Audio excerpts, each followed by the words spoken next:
Let's see here. Okay, everyone, we are getting started, and I think several of you rolled over with me from one meeting to the next. So I am grateful for your continued interest and participation. And we have, I think I can honestly say, our newest faculty. You're our newest. There's no caveat to that. I don't think. Our Yeah, newest I'm the faculty newest. member with us, Dr. Maryana Arvan, and she'll be talking about her research work and lab about work and stress and work, which I'm experiencing right now, right in front of Right, all of us can relate. Thank you, Maria Carla. So yes, my name is Maryana Arvan, Professor Arvan, whatever title you prefer, Doctor Professor. And I am, as Maria Carla mentioned, I'm the newest faculty member here at UNCC. Thank you, Mandy. I just got a welcome. Thank you. So what I'm interested in, what my lab studies, is worker stress and well-being. And yes, we all can sort of painfully relate, especially in the day of COVID. And, just in general, work has changed a lot over the past 20 years, really, but I would say especially over the last 10 years, with sort of the advent of all sorts of technologies that make work really a constant presence in our life that we cannot escape from, no matter where we are. So that's something that I definitely focus on in my research. So right now I am doing a couple of projects that I would love to tell you guys about. The first one is on stress specifically related to COVID. So my colleagues and I are really analyzing the results of a study that was longitudinal. It was conducted at the beginning of the pandemic through about June. And we looked at a diverse range of workers, and we were trying to see how sort of the unique stresses associated with COVID affected their loneliness, affected their depression, also affected their performance. So we looked at things like their ability to do sort of discretionary voluntary things, like their helping behaviors. Dr. Eschiarella does a lot of helping behaviors at UNCC, so that was that was a dimension we looked at. And we also looked at things that might protect people a little bit, so being self-compassionate, also people who had vocational callings. And we found some really interesting stuff. We are in the process of analyzing, and what we found is that obviously the frequency of remote work and job insecurity is affecting people's loneliness, and it's actually leading to fewer helping behaviors. So what's really interesting, a cool finding, is that people who are self-compassionate are more likely to not do helping behaviors right now because they say, I'm having a really hard time, and I need to be nice to myself and withdraw a little bit and not sort of kill myself trying to do everything I can professionally at the moment. I need to sort of make sure that my own oxygen mask is on, basically. So this is just an example of a study that we are sort of trying to pursue. We have multiple papers coming out of this, and places for undergrads. One of the things that I know I'm going to need help with in the spring, especially, is a similar study that we did on COVID, on the COVID pandemic. We looked at frontline nurses, and we looked at their work-family issues. So a lot of nurses during the pandemic are facing a lot of work-family guilt due to the possibility of bringing the disease home and not being able to be as present for their kids. They have a lot of job stressors too with workload, because people have actually cut the number of nurses because hospitals have had funding issues because all the elective surgeries and the stuff where they make their money, they've had to cancel. And so as a result, they have really seen a lot of workload increases. And so this leads to things like burnout, right? It leads to safety workarounds. It leads to sleeping disturbances. We even are looking at nurses with PTSD symptoms. But one of the things that we're trying to do is trying to look at this data and see how we can make recommendations for hospitals and really policymakers to sort of help inform our next pandemic, right? I hope it won't be in our lifetime, but we don't know. And we have qualitative responses from these nurses talking about the things that their hospital administration has done that's helpful and that is unhelpful. And they're very sort of powerful. And that's something I need in the spring, is help sort of looking through these responses and sort of coming up with thematic categories and sort of the supported things and the unsupported things that hospital administrators are doing. So that's sort of one area of research I'm focusing on now. I'm sure, as you've heard before, COVID is disrupting a lot of research, but I'm lucky in that I study, basically my sample, we study employees. So a lot of these surveys, a lot of our research can be done via survey methods. It doesn't necessarily have to be in lab. Another thing that I am interested in looking at in the spring that I might potentially need help from undergraduate research assistants with is a study I'm doing on overqualification. So overqualification is my passion area.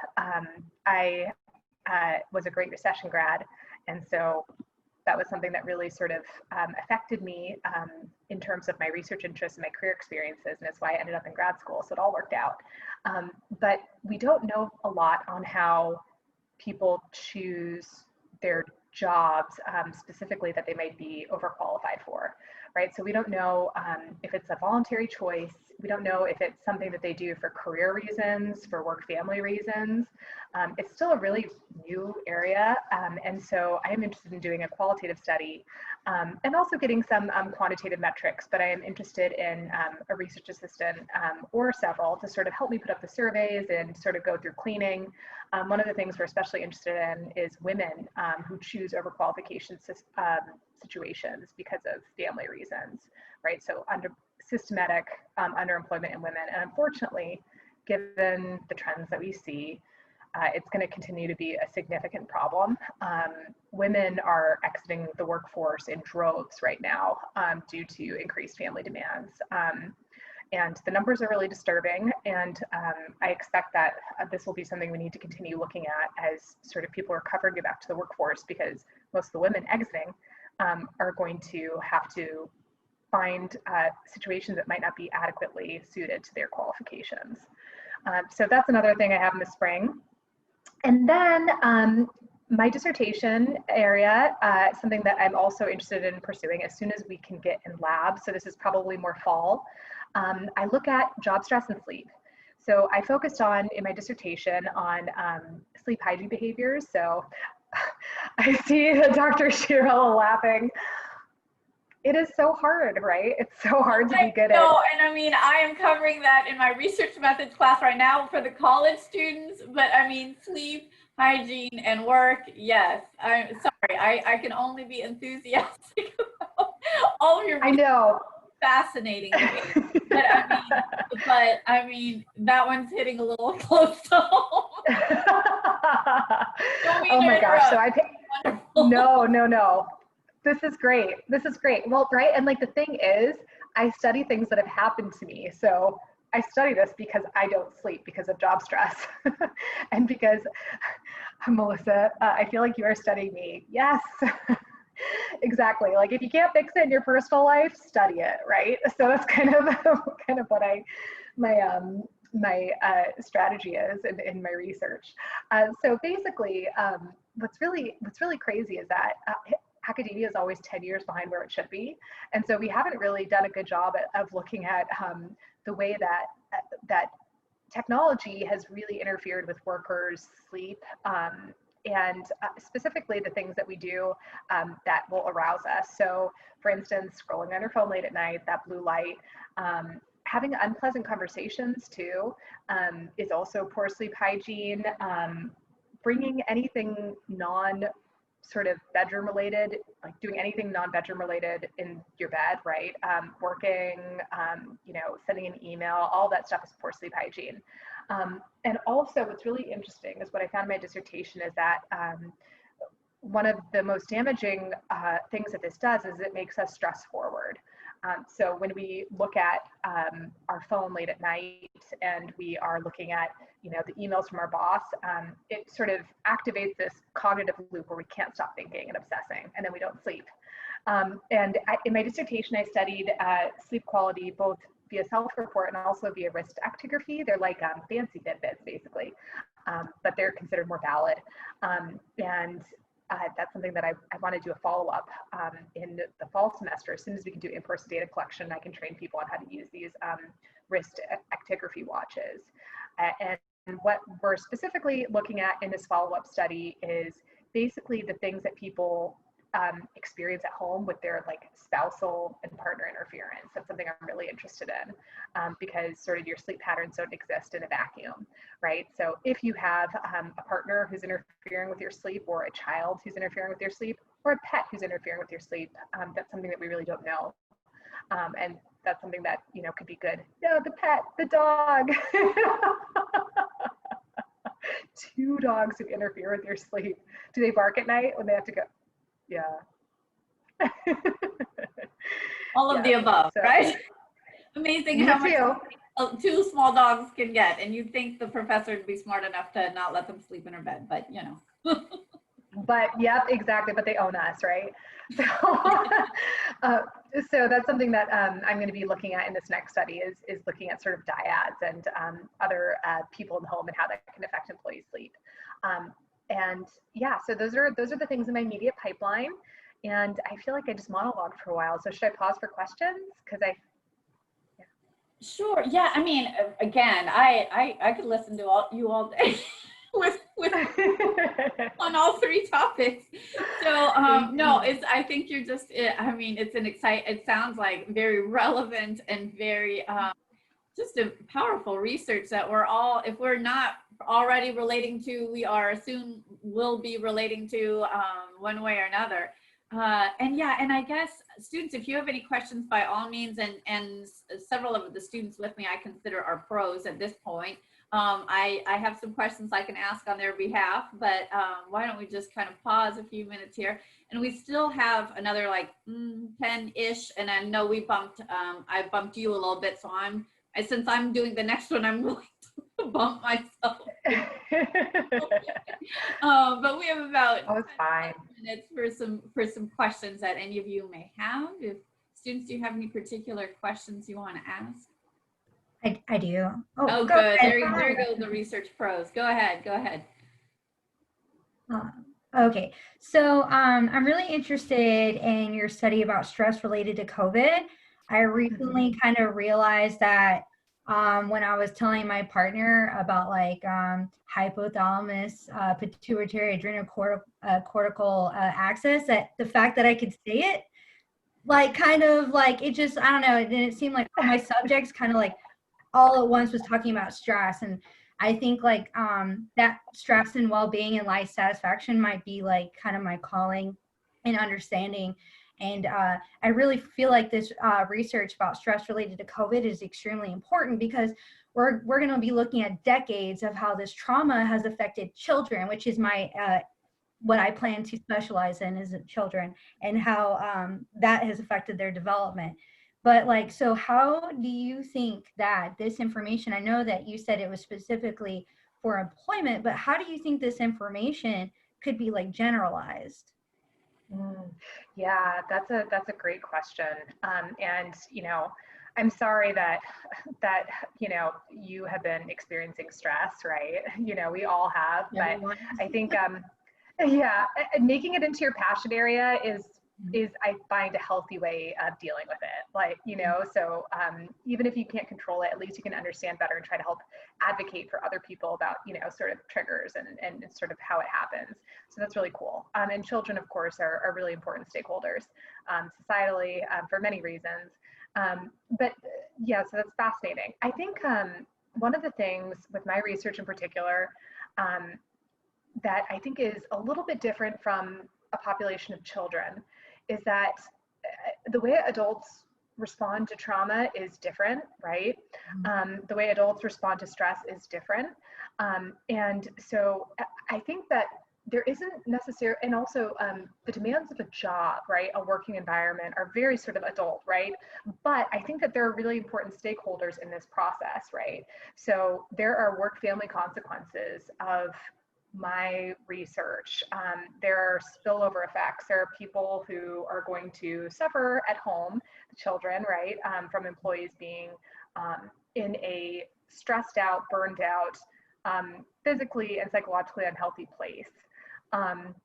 And so I think that's something that is really important. And in general, industrial organizational psychology doesn't do a great job of looking at stakeholders like children. But the little that we do know is that yes, work-family issues, work-family spillover does affect children outcomes, right? It affects sort of their academic success. It affects sort of their satisfaction and so on. So I think that there are a lot of really interesting opportunities for research about how sort of the work demands specifically are going to affect children coming out of this crisis, because we have never had a situation like this before where we have parents who are now becoming full-time teachers because of distance learning, right? And we have that going on. And then we also have parents trying to adjust to these enormous upheavals in their work processes, and then also sort of have some sort of quality interaction with their kid who might be, you know, quarantined at home with them, right? So there are lots of interesting areas to think about. So thank you for that question. Thank you. Yes, of course. Melissa, did you have a question? I do. I have a question in regards to, and I don't know whether you had actually mentioned it. First, I think you described me in every area possible. So I'm literally sitting here with listening to you, but then I also have my computer laptop because I'm still trying to work, as well as I've been stuck in the house because I have my mother lives with me and she's 75. I have a dog that is much older and he's went through this whole phase of just me being home all the time. So I've had to readjust me from sleeping in my bedroom to now sleeping downstairs with him because he can't get up the stairs. So it's just been a ton of different things that I've gone through. But my real question is, what did you mention what classes you teach? Oh, yes. That's a great question. I should have mentioned that. So I am sorry that you've experienced everything I've gone through. As you know, I relate. So, but my classes, I'm teaching research methods 2 in the spring. I'm teaching 2 sections of research methods 2. What year are you? I'm a transfer student. So I'm a junior. So I'm kind of even with that. It's just still trying to get used to this whole online. I'm an adult learner. I haven't been to school in 25 years. So, you know, I have a ton of things going on and still trying to adjust and manage and all of that. So I am taking research methods 1 this semester. So I'll be going into 2 next semester. Okay, so that's great. So you will be taking RM2, and yeah, so that's awesome. And I know Dr. Chiarella teaches this course as well, and has really perfected it and made it amazing. So I have big shoes to fill. I'm not going to really try to be as good as her, but no, I will. I will try to do my best. No, I'm sure you'll be fine. Dr. Chiarella of wishing she could redo the whole thing all over again. No, I mean it's going well. Always tweaking to see what's the best way to do it. But yeah, but yes. Team teaching the class and a lot of students, it's a lot to do in a semester, and it's not great to do online, but you know, I think keeping those sorts of issues in mind that we're all kind of dealing with, yeah, I mean, it'd be a great experience to kind of start getting a sense for Dr. Arvan's style of kind of understanding research and working through research and those kinds of experiences. So absolutely. Yes, I was going to say I would love to have you in my class. Anyone, obviously, I'm not going to take you, say don't go to any of the other amazing professors, yeah. But if you have, you know, an interest in occupational health psychology specifically, you know, I will be obviously using a lot of examples from that. And another thing is that I will be teaching at some point, I'm not sure if it's going to be next fall or next spring, but I will be actually teaching an occupational health psychology seminar. Yeah, so we'll be talking about work family, we'll be talking about job stress, we'll be talking about safety, we'll be talking about just the process of how it happens, right? So I know Mandy was interested in sort of the hormonal processes, right? Stress physiology, we'll talk a little bit about that and sort of how it affects the way you work and sleep and sort of have health outcomes. So if you are interested in that, that's something to keep in mind, because it will definitely be within the 2021 to 2022 academic year. And I think it's going to be a 3,000 level course. It may start off as a topics, I'm guessing, for you. I'm just Just throwing that out, and because students, and a couple of sessions ago, we meant Dr. Cannavella mentioned that she had a topics class. So we have our set curriculum, but then look out for, and usually faculty will advertise a little bit just so students find out about the class a little bit more. We'll do a special topics class, which usually means kind of it's the first couple of times we're running through a new topic and getting in students' interest and feedback. It's usually 3001, yes, or 3001 class, and it's called Special Topics in Psychology, and you'll hear about the professor teaching the different classes there, which are great opportunities to explore good areas. Yes, yes, that's exactly everything that Dr. Hegestad has told me about this course. You just said it, so yes, that's what it'll be. So, yeah. Awesome. Other questions about applying to Dr. Arvan's lab, or any other things she might be looking for in students, or that you might be looking for in terms of the experience you might have? Yeah, I have a question about that. How would you go about us applying? Like, what is the application process for your research assistants? Yeah, absolutely. So I ask you to send me a CV, right? So that way, when I finally go to, so I have a few students who have contacted me with interests, and I asked them to send me their CV so that I can sort of keep them together and then sort of put a name and a face. And then when I need research assistance, what I'll be doing is I'll be contacting all of you to see if you're still interested. And then I will also ask to sort of meet with you one-on-one. I'll ask about, specifically why you want to work in the lab, basically a structured interview. I'll ask you, a series of set questions. And not having experience is not at all a problem. People gave me so many opportunities when I was in grad school, or not even in grad school, but when I was trying to get research experience. I worked in like 6 different labs, but when I first started, I really needed, some experience, and I was actually an English major, so I had no psychology experience, and all of a sudden I wanted to go to grad school. So not having experience is not at all a negative. It just means that, sort of the task that I might give you will sort of depend, right? And you really need people from all over the spectrum with experience, and I find it rewarding. So I'll basically just do a structured interview with you, and if you're interested, if you're interested in the type of task that I have, then you'll be able to work with me. And in that case, what I will have you do is I will have you come to my lab meetings too, so you can meet with my graduate students and meet with me twice a month, and sort of get to hear what we're talking about in terms of the research I'm doing, the research graduate students are doing. And that'll also help you sort of get to know the graduate students too, and help sort of, talk to them about the process. Okay, and really fast, you said that you wanted them to send you what exactly? You said CVs? CV, sorry, it's curriculum vitae or resume. Okay, correct. I was missing that. Thank you. Yes, no problem. It is, I'm using academic jargon. If you send me your resume and just add a few academic experiences on it, you're fine. Excellent. And is there a GPA qualification? I know you said there wasn't much about experience, but is there like a GPA expectation?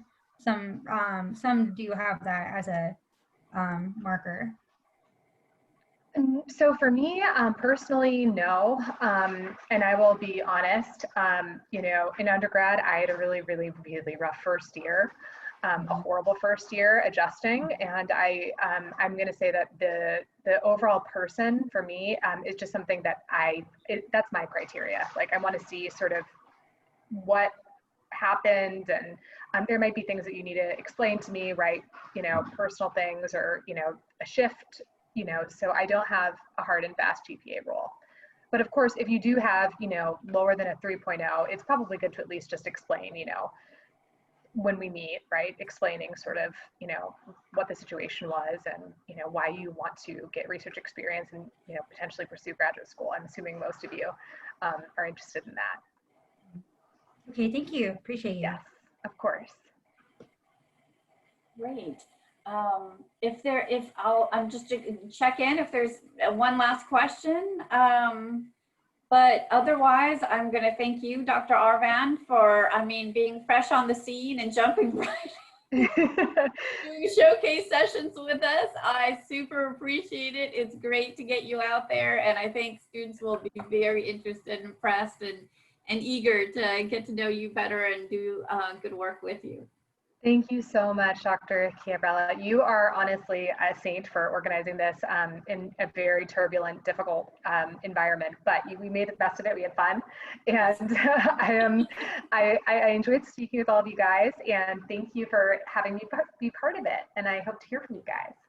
Terrific. Thank you so much. Thank you all, students, too. Anybody interested in roll to the next one? All right. Thank you so much. Bye. Bye.